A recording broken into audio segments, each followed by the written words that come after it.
어떻게 유대인 학살을 진행해 갔을까요? 처음부터 그냥 무턱대고 학살을 하지 않았을 것 같아요. 맞아요. 그 과정이 있는데요.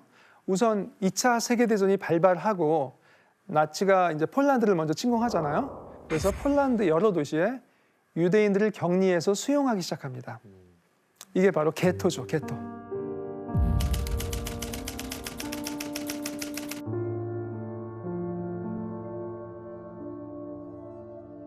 게토는 1939년 말부터 이제 만들어지기 시작했는데 그중 가장 규모가 컸던 것이 바르샤바 게토였는데요. 거기에 이제 다른 곳에 있던 유대인들도 이렇게 잡아와서 그 수용시키니까 수가 많았을 때는 거의 50만 명이 달았다고 합니다. 그리고 철종망으로 이제 봉쇄돼서 함부로 나갈 수도 없고요. 그래서 유대인들은 감옥에 수감된 것과 다를 바 없는 그런 생활을 했어야 됐고요. 이런 상황에서 나치 정부는 이 게토에 들어가는 식량까지도 제한해요. 식량을 배급해줘야 되는데 그것까지도 제한하기 때문에 그 결과 수많은 유대인이 질병과 굶주림에 방치된 채 죽어갔습니다.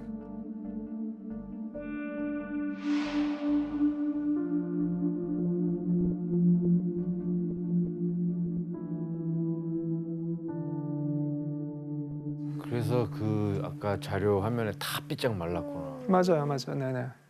그런데 이런 게토는 앞으로 일어날 일들의 시작에 불과했던 것이죠. 1941년 말에 나치가 유대인 문제의 최종 해결이라는 것을 내세우거든요. 해결이요? 네. 박멸이네.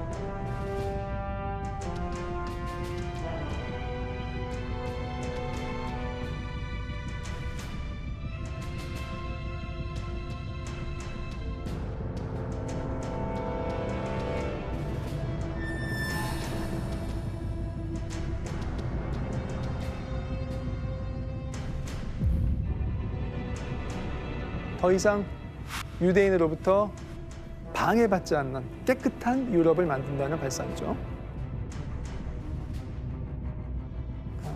그 단어가 너무 소름 돋는 소름 것 끼쳐, 같아요. 소름 끼치죠. 해결. 최종 해결하는 것이죠. 이때 나치 친위대 내부에 소위 기동 학살 부대가 전면적으로 나서게 됩니다. 기동학살 학살 부대. 네. 그리고 이 죽음의 부대를 이끈 사람은 바로 힘러였죠. 힘러. 네. 이 기동 학살 부대는 초창기에는 유대인들을 체포해서 주로 이제 숲속에서 총살을 했는데 그 다음에는 아예 그냥 스스로 깊은 구덩이를 파괴해가지고 거기서 학살했어요. 에? 뭐야? 아 들어가서 죽는 거구나. 네, 그냥 죽는 거죠. 그러니까 시간 낭비 안 하는 거죠. 그냥 죽으면서 바로 이렇게 바로 묻어버리면 되니까요. 그쵸. 소름 돋아. 그런데 이런 식으로 죽이는 방법에는 한계가 있었죠. 총알이 낭비되는구나. 낭비되고 사실 많이 못 죽이잖아요. 그래서 새로운 방법이 생깁니다. 트럭의 화물칸에 배기가스를 연결한 가스차를 만든 것이죠.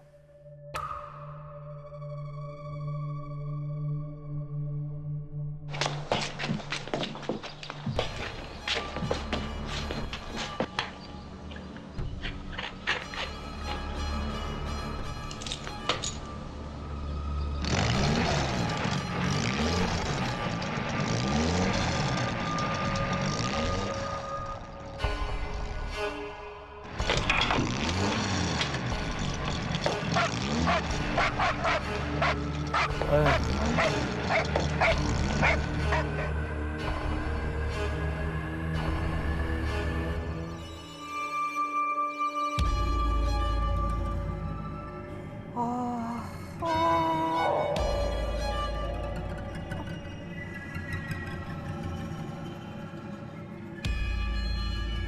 아, 너무 끔찍하다. 이런 방식으로 기동 학살 부대는 가스차를 이제 유대인 학살에 이용하기 시작하고 이제 완전히 대량 학살 체제 시스템으로 가는 그런 전환점이라고 할 수 있죠. 네. 그래서 이제 이 가스차 방식이 각 절멸 수용소에서 아예 가스실을 만들어서 대량 죽이는 그런 방향으로 나아가게 됩니다.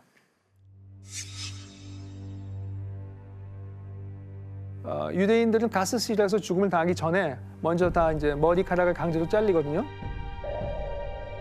그리고 이 머리카락으로 카펫, 옷 등을 만들어서 활용했죠. 그리고 죽고 나서는 입안에 있는 금리까지 뽑혔고요. 또 화장을 시켜줘. 그래서 이제 재가 만들어지면 그 재를 비료로 사용까지 했죠. 그런데 정말 더 끔찍한 건 뭐냐면 이 고통스러운 이 과정을 친위대가 한 게 아니라는 겁니다. 다른 사람들한테 시켰는데요. 혹시 어떤 사람들한테 이런 일을 시켰는지 장의사들 보통 장의사들인가? 그게 뭐 일반적이겠지만 유대인들한테 시켰던 바로 그겁니다. 바로 어? 그겁니다. 같은 유대인한테 이 일을 시킨 거예요. 나치는 일종의 특수 직무반인 존더 코만도라는 거를 만들어가지고 이제 그러니까 일종의 유대인 작업 부대를 만든 건데요.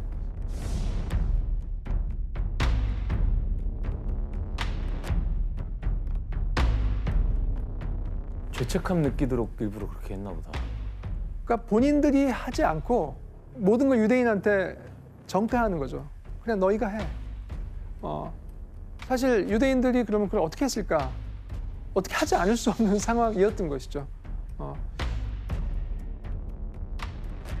소각하는 과정이거든요. 다 유대인들이 지금 작업하고 있는 거예요. 원래 찍을 수 없는 건데 이제 몰래 찍은 거죠.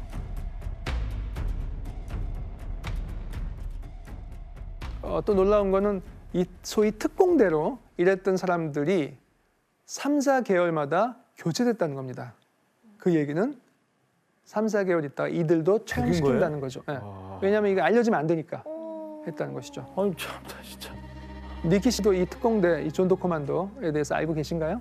네, 뭐 나치들이 저질렀던 일 엄청 많은데 네. 그건 제일 악랄한 일 중에 하나라고 생각해요. 네, 네, 이제 그렇죠. 같은 유대인으로서 그 일 해야만 하고 강제로. 네, 근데 그거 하면서 자신도 언젠간 똑같이 죽을 거라는 거 알면서 얼마나 고통스러웠을까.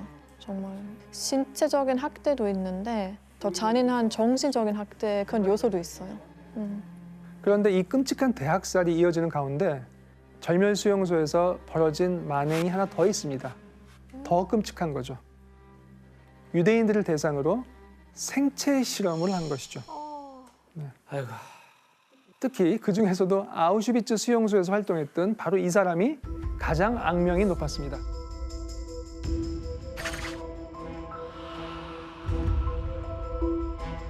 죽음의 천사라는 이상한 별명을 가진 의사 맹겔레였습니다. 맹겔레, 친위대 소속이었죠. 이 아우슈비츠의 맹겔레는 정말 공포의 대상이었습니다. 아우슈비츠로 이렇게 철로로 이제 기차가 오면 사람들이 내리면 선별 작업을 하는데 맹겔레가 손짓을 하거나 아니면 회초리를 흔들어 보이는 사람은 곧장 가스실로 보내지는 거죠.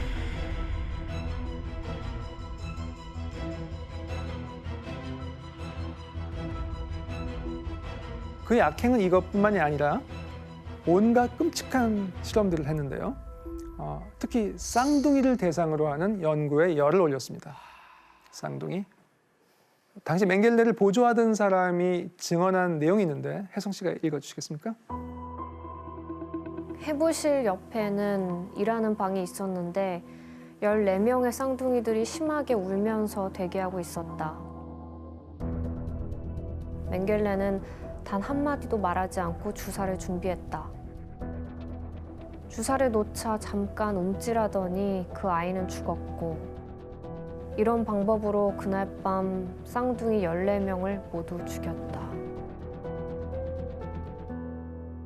왜 쌍둥이에 뭘 하려고 그랬던 거예요, 맹겔레는? 그 맹겔레는 원래 대학 시절부터 인종적 차이에 관심이 많았습니다. 그 박사학위 논문도 즉 사람이 똑같은 게 아니라 열등한 인종과 우등의 인종이 따로 있다는 것을 이제 밝히는 논문이었죠. 특히 독일의 경우는 정권이 나서서 우생학을 국가 보건 정책으로 했는데요. 우생학이라고 하는 거는 유제닉스 아시죠? 그래서 인간을 유전학적으로 개량하기 위해서 좋은 유전자는 보존하고 나쁜 유전자는 이렇게 소멸시켜 버린다는 것인데 이것을 국가 보건 정책으로 한 거죠.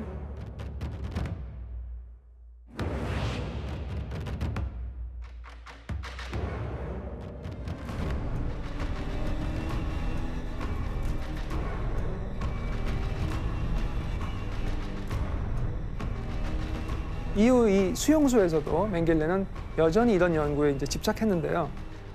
순수 독일 혈통의 쌍둥이 출생률을 높이기 위해서 연구를 했던 것이죠. 독일의 인구를 이렇게 늘려야 된다.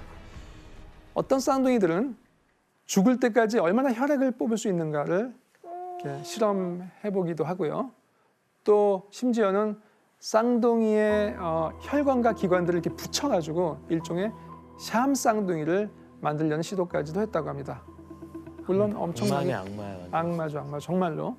그래서 이 맹겔레의 실험에 이용된 쌍둥이만 해도 1,500명에 이른다고 합니다. 쌍둥이만. 그리고 장애인과 정신병자 등에 대해서 소위 안락사 프로그램이라는 것을 시행까지 했습니다. 그러니까 아예 그런 뭔가 본인들이 생각했을 때 문제가 있는 것 같아. 사람들은 번식을 못하게 막아버려. 그냥 소멸시켜 버리는 건데요. 사실은 이 가스실이 이 안락사 프로그램을 실현하기 위해서 가장 처음 도입됐다고 합니다. 가스차가 만들어지기도 전에요. 물론 이제 아직은 실험적인 단계였고 샤워실로 위장되어 있었죠. 네. 니키 씨, 이때 이 모든 실험들을 할 때 의사들이 막 다 나서서 한 거라면서요? 네, 이제 그런 과정에서 당연히 많은 의사들의 협조가 필요했죠. 네, 그래서 이제 의사들이 맹겔레뿐만 아니라 의사들이 제거 대상 될 사람 선별한 거죠. 네, 그래서 그때 그 시기에 또 독일 내 그 의사 수가 크게 그렇죠. 늘어났다고 하기도 해서. 근데 어떻게 의사가 그런 일을 할 수가 있죠? 사람을 살리는 의사가. 그래서 지금까지 우리가 살펴봤듯이 유대인 학살이라는 공동의 목표를 향해서 나치 정권은 여러 영역에 걸쳐서 매우 치밀하고 체계적으로 움직였습니다. 그 결과 600만이라는 도대체 믿을 수 없는 숫자의 대학살이 자행이 된 거죠. 하지만 이런 반인류적인 대참사를 만든 나치 정권도 영원할 수는 없었죠.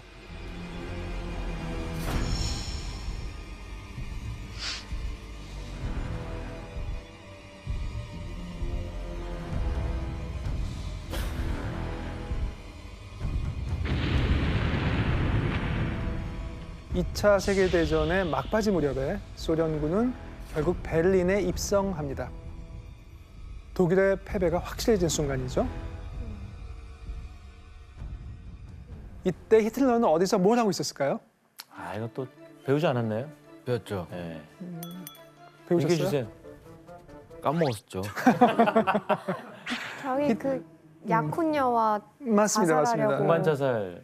히틀러는 폐허로 변한 총통 관저의 지하 벙커에서 히틀러는 샴페인 잔을 부딪히면서 지나간 영광을 추억했다고 합니다.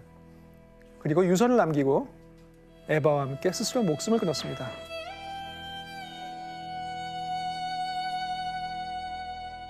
그의 그 늘 거창했던 행적에 비하면 사실 초라하죠, 그죠?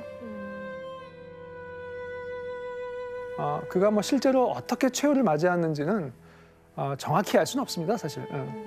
하지만 분명한 건 인류 역사상 최악의 독재자로 불리는 히틀러가 스스로 목숨을 끊었고, 그리고 그로부터 일주일이 지난 다음에 독일이 서방연합국에 항복하면서 전쟁을 막을 내리게 됩니다. 그렇다면 히틀러를 도와서 거대한 악행을 저지른 그의 최측근들은 어떻게 됐을까요?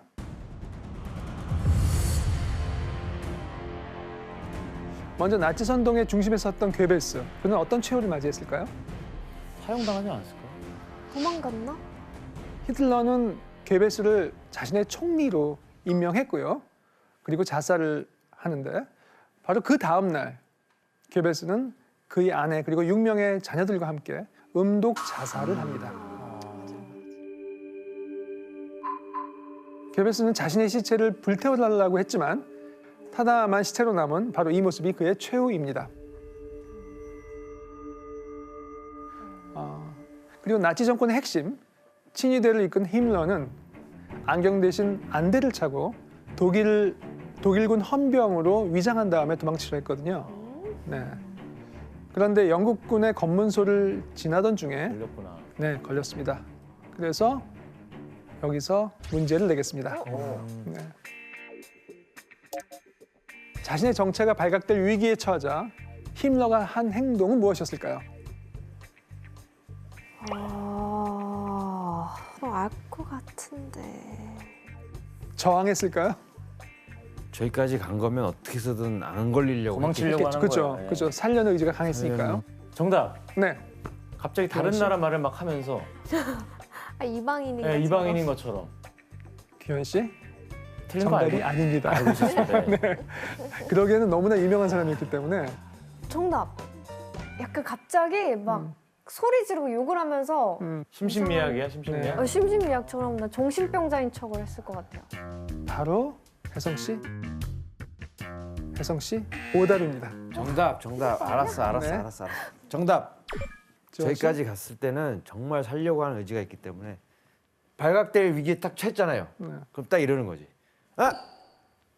알아. 나도 많이 들었어.